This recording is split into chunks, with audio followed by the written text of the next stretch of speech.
네, 안녕하십니까, 뮤직리뷰입니다. 오늘은 이 음악을 만들 때 사용하는 플러그인들, 이펙터들에 대해서 한번 얘기를 해보려고 합니다. 이 하나의 음악을 만들 때 생각보다 굉장히 많은 이펙터들을 사용하게 되는데요. 이 플러그인들은 종류나 하는 역할에 따라서 몇 가지의 카테고리로 나뉘어지게 됩니다. 같은 일을 하는 플러그인이라고 하더라도 이 플러그인들을 만든 회사에 따라 이름이 다르다거나 또는 특이한 질감을 가지고 있다거나 하는 경우가 많기 때문에 헷갈리는 경우가 꽤나 있습니다. 오늘은 이 플러그인들의 기능에 따라서 크게 7가지의 카테고리로 나누어서 한번 플러그인들의 종류를 정리를 해보려고 합니다. 오늘 이 플러그인들에 대한 설명은 제가 작업을 하면서 겪었던 것을 기반으로 설명하는 것이기 때문에 저희 뇌피셜이 다수 첨가되어 있다는 점을 이해하시고 시청해 주셨으면 좋겠습니다. 이 플러그인이라고 한다면 저는 가장 먼저 떠오르는 것이 컴프레서가 아닐까 싶은데요. 이 컴프레서는 다이나믹 계열의 플러그인입니다. 이 다이나믹 계열의 이펙터는 가장 큰 특징은 이 음량의 변화를 준다는 것이 가장 큰 특징인데요.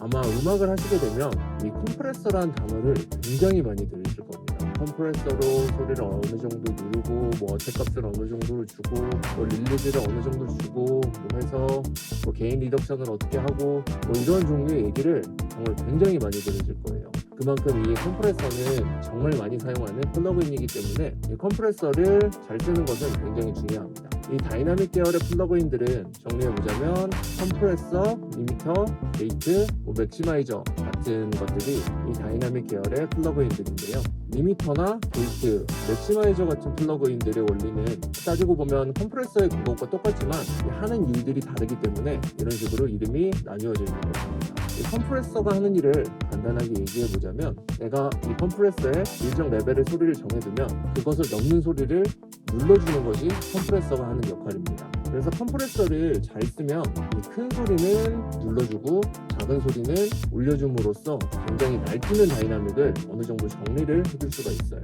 음악에 있어서 이 다이나믹이라는 것은 굉장히 중요한 요소이지만 너무 과도한 다이나믹은 여러 트랙들의 조화에 있어서도 꽤나 방해가 되기 때문에 어느 정도 정리를 해주는 것이 이 트랙들을 조화롭게 믹스하는 데 도움이 됩니다. 그렇다고 해서 이 컴프레서를 너무 과도하게 사용하는 것은 이 음악의 다이나믹을 없애버리기 때문에 적절히 사용하는 것이 굉장히 중요합니다. 이런 역할을 하는 플러그인들이 이 다이나믹 계열의 플러그인들입니다. 두 번째는 공간계 플러그인들입니다. 공간계 플러그인들은 리버브나 딜레이, 에코 같은 것들을 상상해보면 이해하기가 굉장히 쉽습니다. 빈 방에서 소리를 질렀을 때 반사되는 소리, 뭐 이런 것들, 내가 산에서 메아리를 쳤을 때 반사되는 소리들, 이런 것들을 공간계 플러그인들을 통해서 만들어줄 수 있습니다.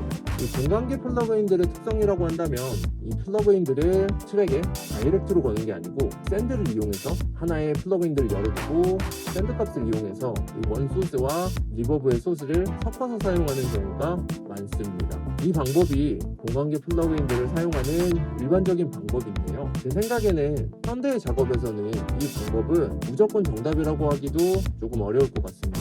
이렇게 하나의 리버브나 딜레이를 통해서 여러 트랙들의 샌드를 통해서 소리를 보냈던 이유는 예전 같은 경우에는 이 하나의 장비 값이 굉장히 비싸고 컴퓨터로 작업을 한다고 해도 CPU나 컴퓨터의 사양이 여러 개의 리버브 이펙터를 사용하기에는 모자르기 때문에 이렇게 사용한 것이 아닐까 하는 생각이 들어요. 근데 지금 같은 경우에는 이 컴퓨터의 사양이 굉장히 남아돌고 직접 다이렉트로 트랙에 리버브나 딜레이 같은 것들을 걸어도 전혀 부담이 없는 그런 시대가 왔기 때문에 만약 본인이 리버브나 딜레이 같은 플러그인을 직접 트랙에 걸어야 되는 특별한 이유가 있다면 그렇게 거는 것 역시 제가 생각할 때는 틀린 것은 아니라고 생각이 듭니다. 하지만 그런 의도가 정확히 있지 않다면 이 샌드를 통해서 원소스의 소리를 섞어서 쓰는 게 상대적으로 이 공간계의 플러그인들을 이해하는 데는 좀 더 도움이 되는 것 같습니다. 그리고 실패할 확률도 적은 것 같고요. 이 인풋단에 직접 걸게 되면 제 개인적으로는 소리를 만듦에 있어서 조금 더 어려웠던 것 같아요. 또 그것도 느끼기 나름이겠지만 세 번째는 EQ입니다. EQ 역시 믹스에 있어서 정말 필수라고 할 수 있는 플러그인입니다. EQ의 목적이라고 하면 이 이퀄라이저의 목적이라고 하면 어떤 트랙의 소리의 대역을 파악하고 그 소리들을 커팅하거나 부스팅하는 역할을 합니다. 제가 컴프레서를 얘기를 했을 때도 그렇지만 EQ 같은 경우에도 다루기 쉬운 듯하지만 EQ는 쓰면 쓸수록 굉장히 어렵구나라는 것을 저는 요즘도 체감하는데요. 이 소리를 너무 잘라버리면 어딘가가 단순한 느낌이 들고, 또 반대로 너무 부스트를 하면 뭔가 이 트랙이 몸집이 커져서 조금 뚱뚱한 듯한 느낌이 들기도 하고, 그런데 이 모든 것들이 매번 같은 방법으로 이루어지는 게 아니라 그 트랙이 가지고 있는 에너지를 정확히 파악을 하고 특성을 잘 이해하고 사용을 해야 되기 때문에 쓰면 쓸수록 어렵다는 생각이 들어요. 그래서 이 EQ를 쓸 때는 하나의 트랙에 집중을 하기보다는 그 한 곡이 가지고 있는 그 여러 트랙들의 조화를 생각을 하면서 작업을 한다면 좀 더 좋은 결과를 얻을 수 있는 것 같습니다.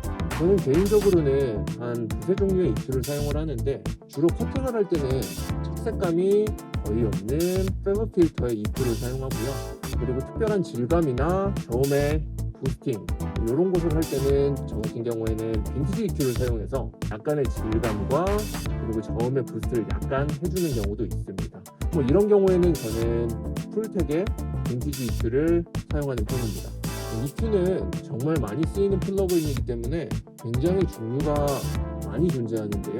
이 EQ들을 두 가지 정도로 나눠보자면, 착색감이 거의 없고 또 소리를 다르거나 하는 경우에 사용하는 서지컬 EQ가 있고, 그리고 옛 장비들을 복각해서 아날로그 장비들이 가지고 있는 따뜻함이나 특별한 캐릭터를 가지고 있는, 그래서 트랙에 걸기에만 해도 그 소리가 변하는 그런 빈티지 EQ가 있습니다. 서지컬 EQ 같은 경우에는 보통은 그래프 형태의 UI를 가지고 있기 때문에 트랙에 걸면 그 트랙이 지금 어떤 에너지를 가지고 있는지 쉽게 파악이 되기 때문에 소리를 들으면서 그리고 눈을 보면서도 어느 대역을 자르거나 부스팅을 하거나 하기가 쉽습니다. 그리고 번외로 다이나믹 계열의 컴프랑 EQ를 합쳐서 다이나믹 EQ라고 하는 것들도 존재하는데요. 이 경우에는 이 주파수별로 소리를 눌러주고 하는 것이 가능합니다. 네 번째는 디스토션, 세츄레이션 계열입니다. 이 디스토션이나 세츄레이션은 소리를 왜곡해서 특별한 질감을 만들어주는 이펙터들입니다. 종류로는 디스토션, 퍼즈, 오버드라이브, 세츄레이션 등이 있는데요. 이 왜곡 계열을 설명하면 소리를 듣지 않고 제가 그냥 이렇게 서술하는 것만으로는 감이 잘 안 올 수가 있어요. 이런 소리들의 특징이라고 한다면 믹스 시에 굉장히 존재감이 부각됩니다. 일부러 소리를 왜곡시켜서 특별한 소리를 만든 만큼 굉장히 좀 소리가 튀는 특징이 있습니다. 그래서 저 같은 경우에는 주로 리드에 사용하는 경우가 많은데요. 캐릭터감을 살려주기 위해서 신스 리드나 그런 곳에 사용하는 경우가 많습니다. 그리고 믹스 시에 이 트랙에 조금 아날로그한 느낌이나 생동감을 주기 위해서 트윈머신 계열의 세츄레이션을 가미하는 경우도 많은데요. 외국 계열의 플러그인들은 그 종류에 따라 원리와 구조가 다르기 때문에 그 구조에서 오는 질감들이 다릅니다. 그렇기 때문에 플러그인들을 사용해 보시고 이 소리가 어떻게 변하는지를 한번 느껴보시는 게 가장 좋지 않을까 생각이 드네요. 다섯 번째는 위상 변조 계열 모듈레이션입니다. 페이저, 플랜저, 코러스 등의 이펙터들인데요. 이 이펙터들도 원래의 소스를 왜곡함으로써 소리를 만들기 때문에 어떻게 보면 왜곡 계열이라고 할 수도 있겠지만, 이 위상 변조 계열의 플러그인들은 원 소스의 시간차를 이용해서 소리를 만들기 때문에 디스토션이나 세츄레이션과 같은 이펙터들과는 그 느낌이 좀 다릅니다. 그래서 이런 식으로 제가 카테고리를 나눠둔 것이고요. 이 이펙터들은 소리의 시간, 위상 변화를 통해서 소리를 만들어냅니다. 페이저와 플랜저를 사용해보면 얼핏 들으면 그 느낌을 구분하기가 조금은 힘든데요. 소리가 만들어지는 과정이 다르기 때문에 그 과정을 어느 정도 이해하고 소리를 들어보면 그 변화를 느끼실 수 있을 겁니다. 저 같은 경우에는 이 이펙터들을 어디에 사용하냐면 아르페지오 패턴이나 혹은 코드 컴핑 등에 사용을 해서 조금 특별한 질감을 만들어주는 경우가 많습니다. 또 어떨 때는 신스 리드에 이런 이펙터들을 사용해서 좀 더 입체적인 느낌을 주기도 합니다. 이 위상 변조 계열 이펙터들의 원리에 대해서 얘기하자면 너무 얘기가 길어지기 때문에 설명은 생략하도록 하겠습니다. 다음에 기회가 된다면 한번 설명을 해보도록 할게요. 여섯 번째는 스테레오 이미지 계열의 이펙터들입니다. 이 이미지 계열의 이펙터들은 소리의 과, 우, 그리고 소리의 넓이, 소리의 깊이감을 컨트롤해주는 이펙터들입니다. 어떻게 보면 이 계열의 플러그인들은 위상 변조 계열의 플러그인들과 원리와 구조가 꽤나 닮은 부분이 있는데요. 이 이미지 계열의 플러그인들은 좀 더 믹스에 특화되어 있는 느낌이 듭니다. 여기서 믹스라는 것에 대해서 한번 얘기를 해보자면, 제 개인적으로 생각하기에 믹스라는 것은 하나의 정해진 틀 안에서 여러 소리들을 엉키지 않고 예쁘게 들리게 하는 것, 그것이 저는 믹스라고 생각을 하는데요. 이 이미지 계열의 플러그인들은 이 하나의 곡 안에서 여러 악기들의 자리를 정리해주고 그 악기가 가진 공간을 설정해줘서 그 악기들이 서로 조화롭게 들릴 수 있게 도움을 주는 플러그인이라고 저는 생각을 합니다. 이런 스테레오 이미지 계열의 플러그인들을 이용해서 소리를 좌우로 벌려주면, 저 같은 경우에는 이런 이미지 계열의 플러그인들을 코러스 트랙에 사용을 할 때는 스테레오 이미저를 통해서 코러스 트랙을 넓게 들려줌으로써 넓게 들리게 해주고 조금 존재감을 낮춰주는 식으로 사용을 할 때가 있고요. 베이스 같은 것을 사용을 할 때는 이런 플러그인들을 통해서 소리를 가운데로 모아주는 경우도 있어요. 물론 이것은 또 정답이 아닌 게, 어떤 경우에는 그 베이스를 양옆으로 찍기도 합니다. 모든 것은 그 곡이 가지고 있는 그 의도에 따라서 달라질 수 있습니다. 이런 계열의 플러그인을 쓸 때 주의하실 점은, 소리를 너무 넓게 벌리게 되면 이 위상 문제가 발생을 할 수가 있기 때문에 적절하게 사용을 해주는 것이 중요합니다. 어느 플러그인이나 적절하게 사용하는 것이 중요하긴 하지만요. 그리고 마지막 7번째는 보컬이나 악기 같은 것의 튠 계열 이펙터들입니다. 튠 계열의 이펙터들은 보컬이나 악기의 피치를 맞춰주는 역할을 하는데요.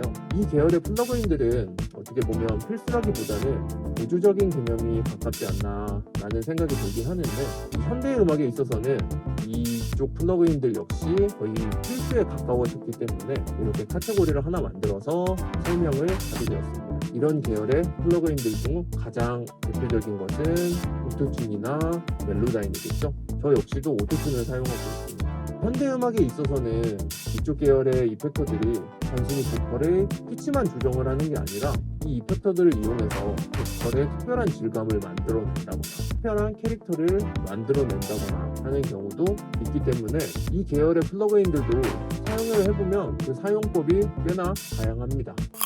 네, 오늘은 이렇게 플러그인들의 종류에 대해서 간단하게 알아보았습니다. 제가 오늘 준비한 영상은 여기까지고요. 다음 시간에 좀 더 좋은 영상으로 찾아뵙도록 하겠습니다. 감사합니다.